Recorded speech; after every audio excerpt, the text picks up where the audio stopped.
Okay, so I had an idea for a video, and I said this may or may not become a video. I don't exactly know, but I wanted to hear your guys' zombies hot takes, and then I thought maybe we'd react to them in a video. This is loosely based off of Anthony Fantano's Let's Argue series, except this is purely just zombies hot takes that I figured I would react to and you guys could react to as well. I thought this could be a fun video to do. Another thing you could maybe call this is stupidest zombies players ever, because some of you guys have really dumb hot takes, or I like this map, I don't like that map, the video, because those were half of the hot takes I got. You guys need to be more creative. That's the basic gist of this video though. You guys give me hot takes and we react to them. Let me know what you guys think and if you want to see more of this. Before we jump into it though, I want to just give a quick merch plug. If you like this or the videos on my channel, the best way you can support me is by picking up merch. A link is in the description. We've got hats like these, we've got zombie killer tees, and we've got Perkaholic Anonymous sweatshirts. If you like any of them, check them out. A link is in the description. Let's get to some of your stupid hot takes though. To kick off the video, Caleb Hernandez says, Zetsubou no Shima was an amazing map. It innovated even more than Shadows, I'd say. The plants, the spider mini-boss, the power, swimming system, and the watering system were an incredible aspect to the map.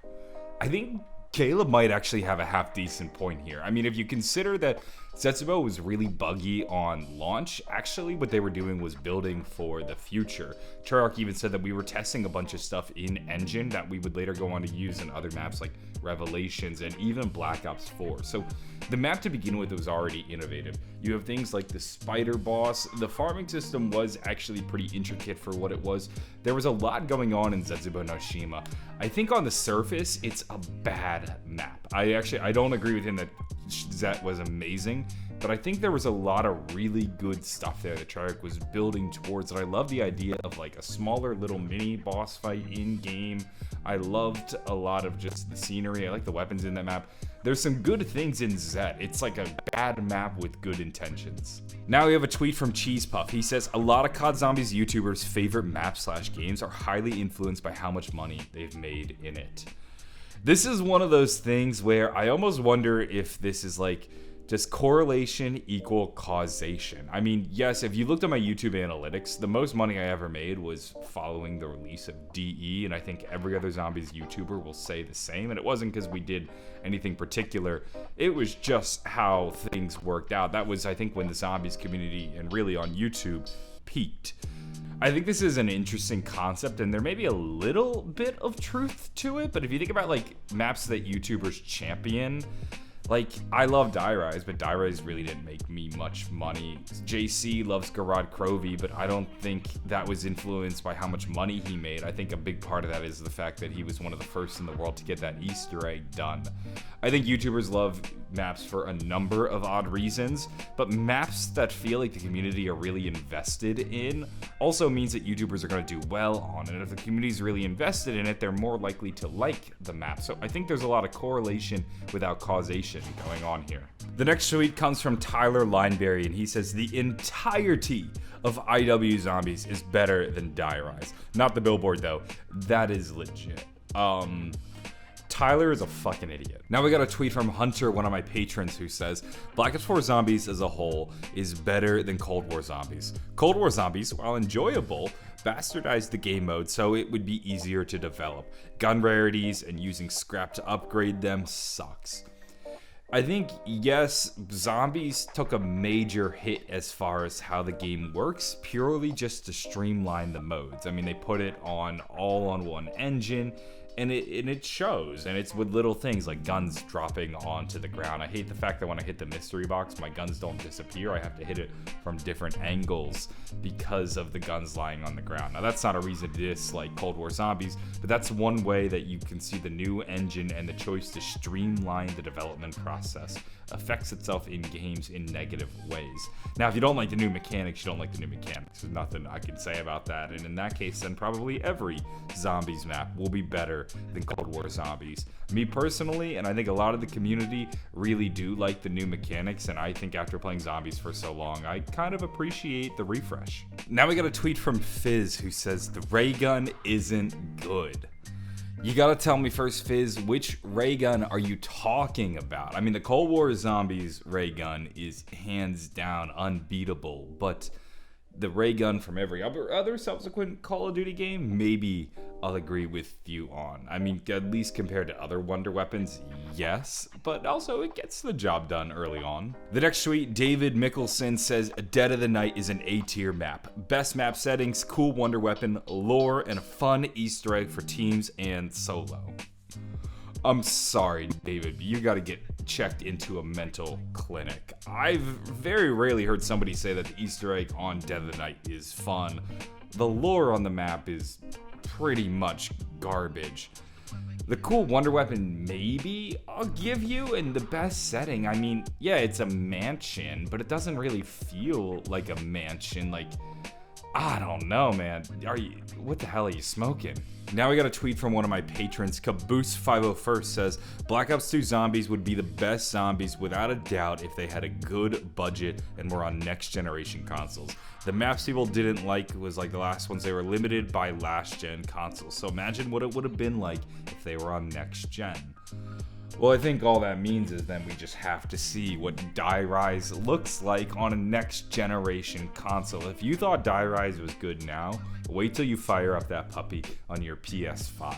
That's when you know that that map was a real hidden gem. Now we got a tweet from Nishizaki, and he says, the Kraken is one of the most fun wonder weapons to use. I would have to agree with this one. I remember I played a game of Voyage that I made it to 50. I wasn't even planning on getting that high. I was just playing for fun. And I was just having so much fun with the Kraken. There was just a real power and weight to using the Kraken. You know, in the same way that when you fire the Thunder Gun and it blows away all the zombies, it was satisfying. And now the Thunder Gun is miles ahead of the Kraken. But I love the weight and the power of the Kraken. Me personally, I have to agree. I think it's a top wonder weapon. It might not actually functionally be a top weapon, but I found it so much fun to use. Now we got a long tweet from Liam Engenlauf, and he says, BO4 had a couple bad maps, but everything bad about it was overblown and out of proportion because people crashing. Black Ops 4 Zombies was meant for people to just have fun and do the Easter eggs on the side, but somehow thinking an Easter egg is bad makes the map bad according to people. I think there's some truth to this tweet, and I also think there's not. So here's the thing. I said this from the beginning during Black Ops 4. This will be a game that ages better. When everything is said and done and the dust settles and all the patches are out and the game is working, people will look back on the game and say, it's not that bad now. But you also got to remember how everybody felt on day one. The game was basically broken, and Treyarch knew it was broken. They just didn't have enough time to fix it. And it wasn't like the Easter eggs just weren't working. High rounders couldn't get to the high rounds. They couldn't even get high enough to see the ending to classified. The maps were completely buggy. You also had like situations where the health was too low during launch, so they had to increase the health on day one. I remember thinking to myself, I'm like, if the health stays as low as it is right now and there is no Juggernog, this game is going to be incredibly frustrating, and I don't know if I want to keep playing it. There were a lot of issues with Black Ops 4 at launch, and that game was broken for pretty much the first map. So of course everybody's going to look at this game and say it's dead on arrival because it was released basically broken. So once the game is dead on arrival and the momentum's killed in a way, you just couldn't recover, no matter how good your subsequent maps were. And it wouldn't be until people pick up the game years later and the game is completely fixed that they maybe start to appreciate it more. I'm not saying that Black Ops 4 gets a complete pass because I think there's a lot of stuff wrong, like the perk systems. I also think that the specialists were a crutch. I think some of the maps like Dead of the Night are just absolute garbage. But yes, Black Ops 4, in hindsight now, after numerous patches, is a playable game. Now we got a tweet from another patron of mine, Why Zombies Why. He says, Cold War Zombies Outbreak has a lot in common with Extinction. There's looting, objectives to do, and a big boss like the Orda. The crystals you earn are the same as the teeth, and they give you permanent upgrades. If Extinction came out today, players would love it. I think there's maybe a little bit of truth to this in terms of just raw mechanics, but these are also mechanics you find in a ton of other games. The thing about Extinction, to me, it always felt like a one and done kind of mission. There really wasn't much replayability. You know, you played Extinction once, and then, you know, why do you really need to go back and play it again unless you want to get more teeth to make yourself stronger? But I don't know if they just released Extinction today, people would love it because it does share game mechanics with Outbreak.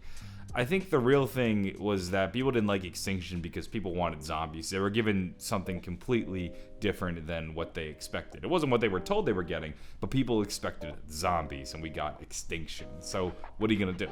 From there, Jablinski says the COD community would have been better off without Black Ops 3.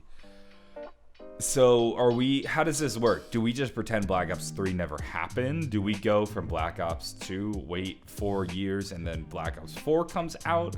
That sounds even worse to me. Do we go from Black Ops 2 to Black Ops 4? Are you saying that we're living in the past that is Black Ops 3? This hot take of yours opens up more questions than it does answers, and I just don't know what the hell you're thinking, Jablinski. The next tweet comes from Jordan L, and he says, the Chaos story was great and could have been on par with Ether if it was given a chance. I mean, yes, in the sense that like any story with an okay foundation could get really good after a couple more seasons. I mean, there's a lot of shows like that. Breaking Bad was an okay show after the first season, but became amazing after the subsequent seasons. And think about all the zombies storylines we've had that have been cut short. World War II, Exo Zombies, IW Zombies, and now add the Chaos story to that list. Who knows, any of those stories could have been amazing if they were given time. I mean, I don't know. From there, we have Broken Old Mill ATM, and he says, there's nothing inherently bad about Blood of the Dead. It just had giant shoes to fill, which ruined it. There might actually be some truth to that there. I mean, I'd have to dig into why people don't like Blood of the Dead, but to me, I don't think I ever hated it as much as the community did.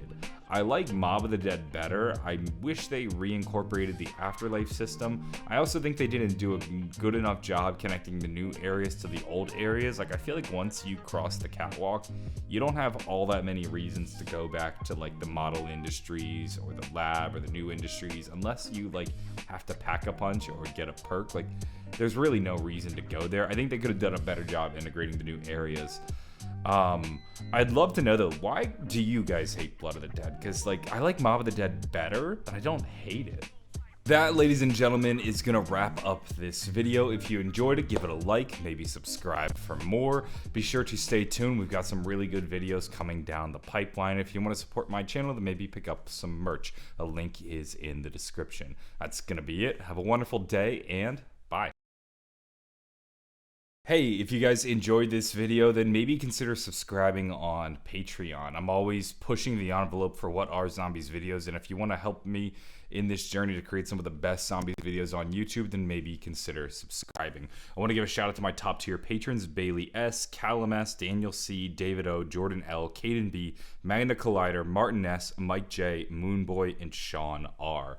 I should also give a heads up that in previous videos we gave away real life Mob of the Dead Warden's keys. Those are going out to Jordan L, Callum S, Martin S, Hunter F, and Magna Collider. We also have smaller keychain Warden keys. Those are going out to Nick H, Moonboy, Zach K, Sean R, and Ruben V. So keep an eye on the mail, guys. That's going to be coming to you guys soon, and I'll be mentioning that in the Discord as well. But if you want to be involved in future Patreon giveaways, get bonus content like an extended version of this video, and so much more, then maybe consider supporting me on Patreon. A link is in the description.